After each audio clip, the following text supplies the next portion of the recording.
Kaip matote, esu 500 jau, tai nusprendžiau, kad galim sukurti kanalą, nes jau turiu labai daug gerų idėjų ir minčių, ką galėtumėm nuveikti ir patobulinti. Šis epizodas bus toks įžanginis, kur parodysiu, ką turiu komandai, planuojamus keitimus, turiu paruošęs 3 skirtingas variacijas, tai gal kažką pamatysit, kas bus naudinga ir jum, o gal turėsit pasiūlymų ir man, ką rinktis, o gal ir kažką visiškai kitko ir naujo.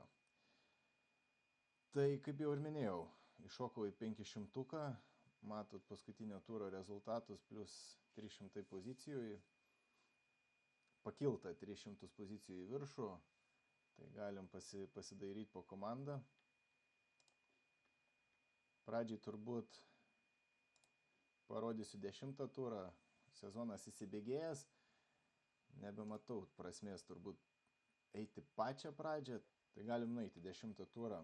Prieš jį paleidau Micičių, Kabaro ir Osmani ir vietoj jų pasiėmiau Monekę, Bugį Elisą ir Isaiah Maiką. Tai kaip jau žinot, Monekė nežaidė, 0 taškų, Bugį Elisas žaidė, bet irgi 0 taškų ir Isaiah Maikas -2 taškai. Tai bendrai surinkti -2, kai būtent minėta trijulė, kurią paleidau, surinko kažkur apie 50 taškų. Tai čia buvo tikrai labai prastas pasirodymas ir realiai tik tai Milutinovo geras užkapitonavimas vis dėlto išlaikė dar tuo metu poziciją ten apie 800 bendro įskaitai. Tai ir čia buvo pirmas iš tikrųjų turas, kurį pasidalinau su draugais. Tai toks pusiau viešas ir šitoks nepasisekimas, tai dabar bus įdomu pasižiūrėti, kaip seksis, kai jau išeisiu pilnai viešai. Tai vat šitą visą fiasko teko sutvarkyti praeitam ture. Ir, kaip matot, pozicija jau geresnė ir keitimai buvo paimtas Lailsas, Bryantas ir Pokuševskis. Tai iš esmės galim ir trumpai perbėgti per visą komandą. Tai Milutinovą turiu jau kokius, 5-6 turus ir sėkmingai jisai renka tikrai užtikrintus taškus ir 18, 30, 23 yra, sakyčiau, būtinas turėti dabar komandai. Tai čia prie patarimų galbūt dar šiek tiek prieisim vėliau, ką siūlyčiau pakeisti ir kaip. Tada Petruševas irgi labai renkantis solidžius skaičius, nors man šiai dienai jis jau vis labiau ir labiau tampa ant klaustuko, bet manau, kad aš jį vis dar palaikysiu, nes renka taškus, sakyčiau, antrose varžybų antroji daly ir kažkaip atrodo, kad gali būti tas vienas turas, kur neužžais jau visiškai. Tai šiai dienai dar aš jį laikau, bet manau, kad dar šį turą dar pasaugosim. Toliau, Elijah Bryantas, tai va praeitą turą jis tik tai ir pasiimtas ir labai gerą turą turėjo, tai 25 taškai pirmoji dienoje užkapitonintas ir išlaikytas ir geriausiai ir pasirodė iš tikrųjų iš visos komandos.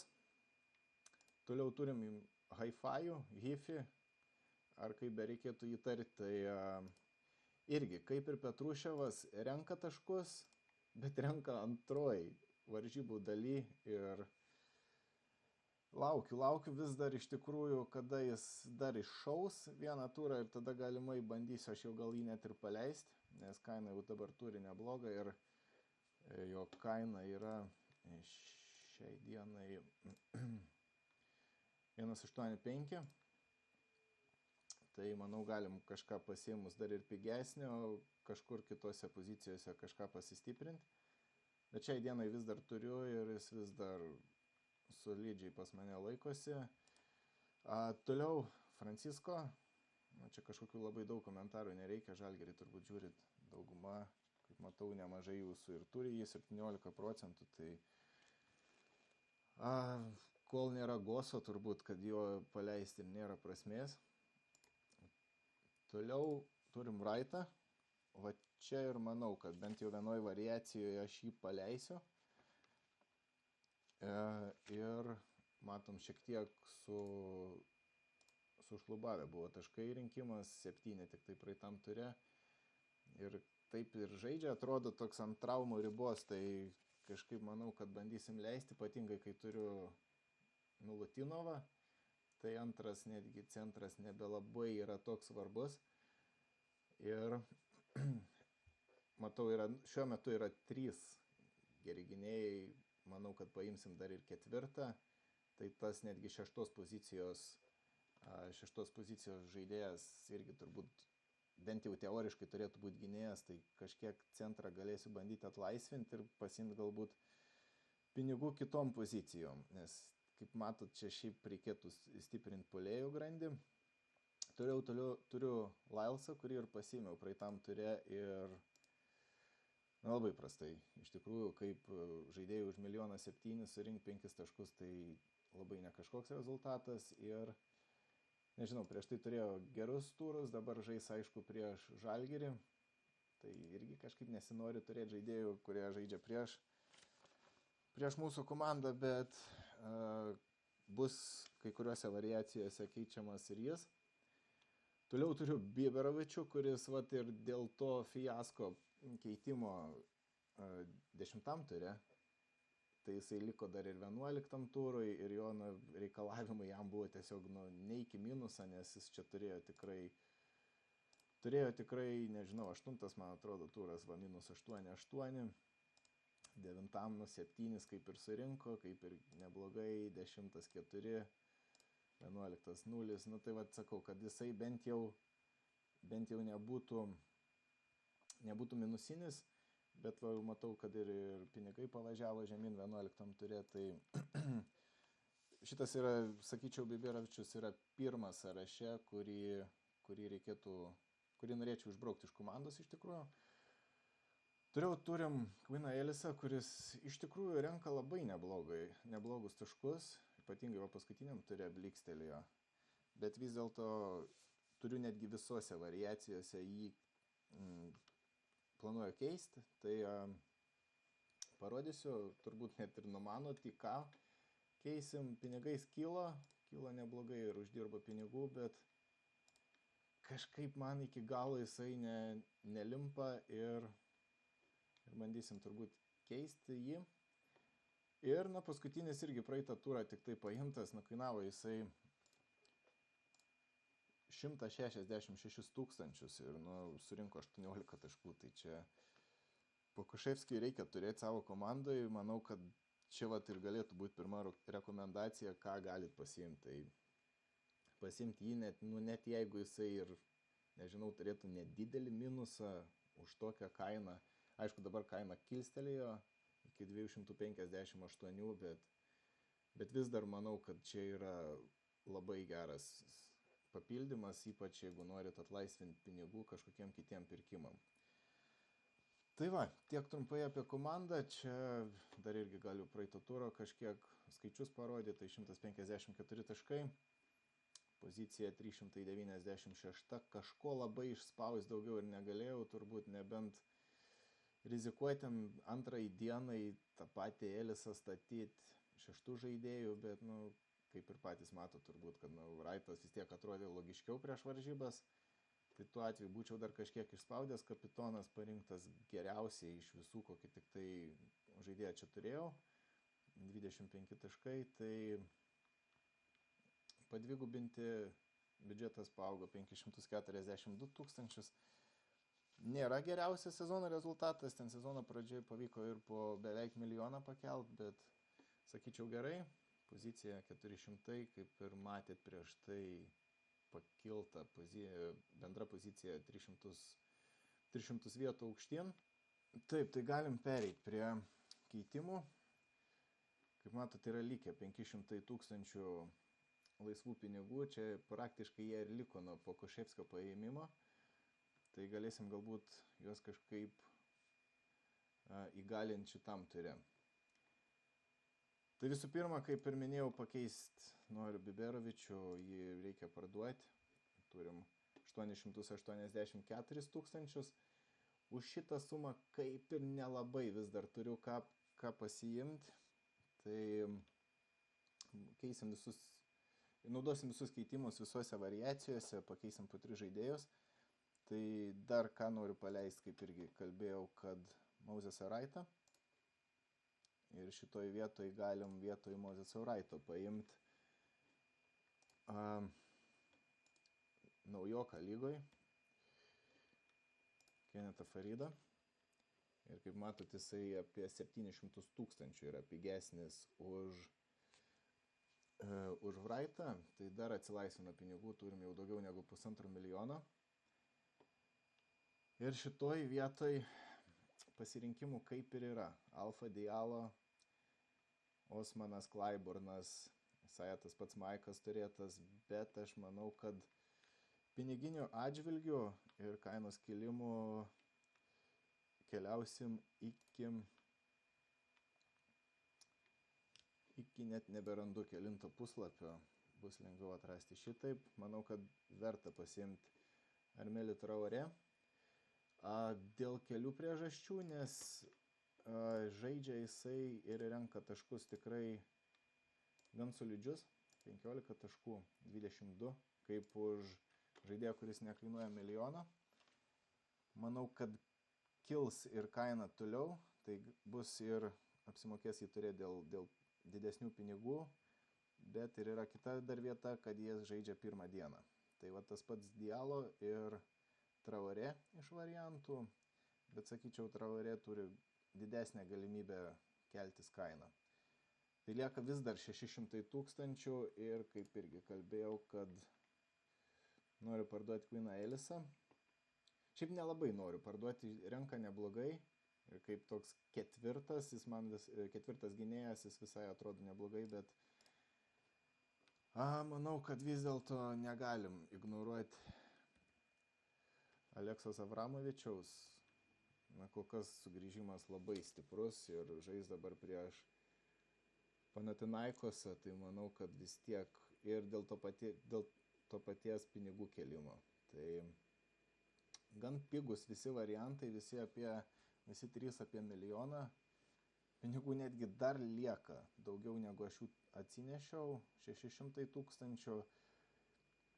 Galbūt bus variantas kitai savaitai, nežinau, ar grįžta Nvora, tas pats Moneke, tai galima galbūt bus kažką paleisti šitų variantų. Ta pati Traoré ir, dar kažką, jeigu jis dar pakeltų kainą, galbūt pasivytų kažkurius dar iš tų jau topinių puolėjų. Tai šitas variantas atrodo gana neblogai, aš apie jį svarstau, sakyčiau, antroji pozicija, jis yra iš tų visų 3, kitus 2 dar pristatysiu, tai pagal dienas 20 dieną žaidžia 6 žaidėjai, tai gan nemažai.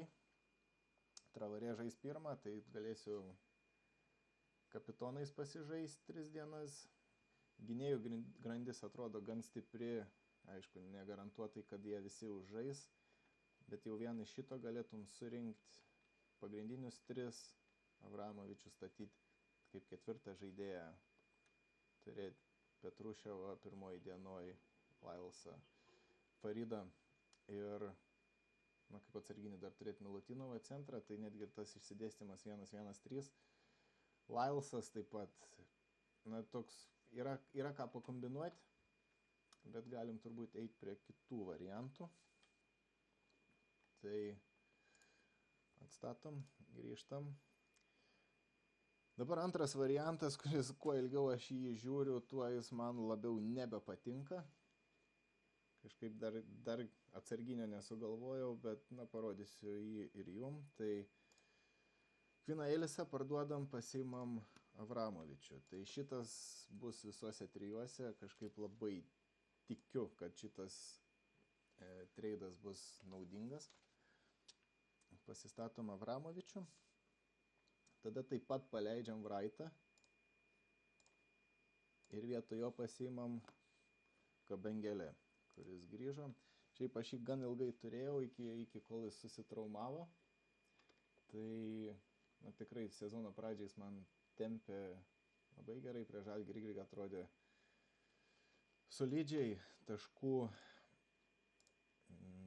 prieš Žalgirį surinkęs 28, tai tikrai labai vertas pasižiūrėjimo. Aišku, su pinigais jisai ar jis tiek bekils, nes kai žaidėjai artėja prie 2 milijonų tos kainų kilimai ir, sakykime, jeigu norit pakelti vertę komandos, tai gan toks yra, sakyčiau, atsarginis variantas. Ir šituo variantu lieka apie 600 000 ir lieka tiesiog paleisti Lylesą ir atsiprašyti Kabaro. Ir susigrąžinti, man jo šitas paleidimas dabar kainuotų per paskutinius 2 turus 70 000 pakilo ir 60, tai vat 130 000 kainuotų man jo paleidimas. Ir toks variantas, bet šitam variante lieka Biberovičius aikštėj, nes kažkaip pasistiprinu, bent jau manau, centrą ir puolėjas, Lylesas su Kabaro, sakykime, lieka ant tos pačios, toj pačioj kategorijoje.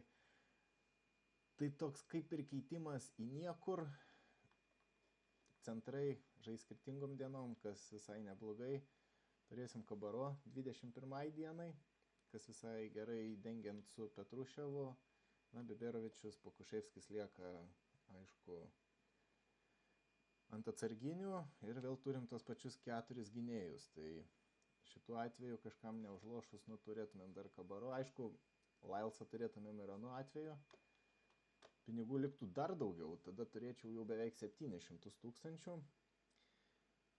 Bet irgi, kaip ir minėjau, kad gan sudėtingai atrodo jau su kainos kilimu, vertės pakilimu ir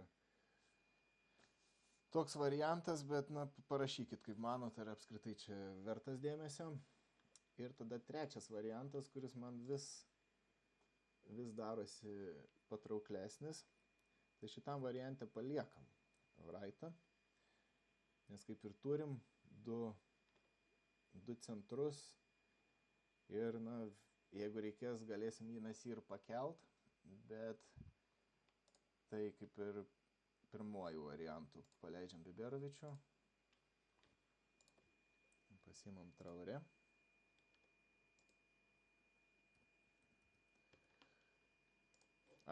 Negaliu paimti, ar trūksta pinigų, tai paleidžiam ir Kvainaelsą, kuris irgi visuose variantuose eina lauk, paimam Aleksą,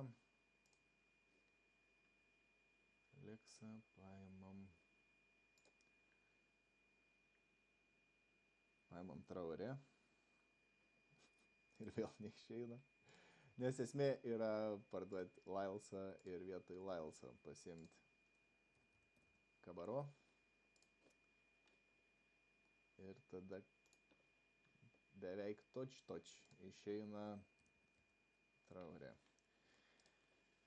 Traoré šituo atveju lieka tik tai 32 000 ir turim, atrodo, gan stiprią komandą ir kas vėlgi įdomu, su tuo pačiu Traoré turim 19 dieną, galim kapitoną netgi 3 kartus pabandyti pakeisti ir kas gali atnešti naudos. Turim Kabaro, kuris žaidžia 21 dieną lyginant su Lylesu 20 dienos, tai 20 dieną dabar šiek tiek sumažėja žaidėjų, turim 1, 2, 3, 4, 5. Tai jeigu paleidžiam Traoré, jeigu jis neužžaidžia, gražinam. Turim praktiškai pilną sąstatą, kurį galim išsileisti 20 dieną. Netgi tą patį Traoré parkelti į 6 žaidėją. Ir 21 dieną dar jeigu nesukrenta, turim, aišku, Latinovą, Kabaro, ir yra dar Pokuševskis, bet čia turbūt būtų tokių variantų, jeigu jau visiškai neužžais kiti žaidėjai, tada galėsim kažkokį keitimą atlikti tame. Tai va, tiek turbūt tokios 3 variacijos. Linkstu pats turbūt prie 3 varianto, dar svarstau apie 1. antrą turbūt esu paleidęs, tai pakomentuokit komentarais, ar kaip manot jūs, ar kuris variantas geriausias, galbūt turi dar kažkokių pastebėjimų, ką galima būtų kitaip padaryti. Tai jeigu dar iš kažkokių patarimų, tai nežinau, jeigu vis dar turit Vezenkovą, tai siūlyčiau jį tiesiog paleisti, jau vėluojat jį paleisti, jau stipriai vėluojat jį paleisti ir paleidus Vezenkovą su kažkokiu centru pasiimti Milutinovą ir kažkokį atsarginį puolėją, tai manau, kad visiškai svarstytinas variantas, nes Milutinovas, aišku, ir Vezenkovas, jie žaidžia, kaip jau ir minėjau, 21 dieną ir dažnu atveju žaidžia antroji dienoje, tai turėti kaip tokį atsarginį net kapitoną, kurį galėtum užkapitoninti, tai manau, kad labai neblogas variantas. Ir vėlgi, kaip jau ir minėjau, tas pats Pokuševskis, 258 tūkstančiai, tai imkit ir, nežinau, atlaisvinkit, nežinau, 500-700 tūkstančių, kur galit stipriai pasistiprinti kažkurią dar vieną poziciją. Tai maždaug tiek šitai savaitėj, kitą savaitę turbūt aptarsim visus 3 variantus, kas pasiteisino, kas nepasiteisino, piniginių požiūrių ar taškų požiūrių. Galėsim apžvelgti, gal ir, jeigu įdomu, apžvelgti visus turus pereit, pasižiūrėti, kas kaip atrodė. Yra, turim ir draftus, jeigu kažkam įdomu, bet čia visiškas šiukšlynas, tai net baisu man ją ir rodyti, bet jeigu įdomu, galėsim pasižiūrėti. Tai kol kas tiek. Dar ką darysim, tai planuoju daryti streamus vieną vakarą prieš turo pradžią, kur galėsim apžvelgti galbūt kažkiek detaliau. Jeigu bus įdomu, galėsim pasižiūrėti jūsų komandas, gal bus kažkokių pastebėjimų. Tai šiam kartui turbūt tiek. Susitiksim už savaitės, gal kažkiek bus moderniau ir panašiai. Tai gero krepšinio ir iki.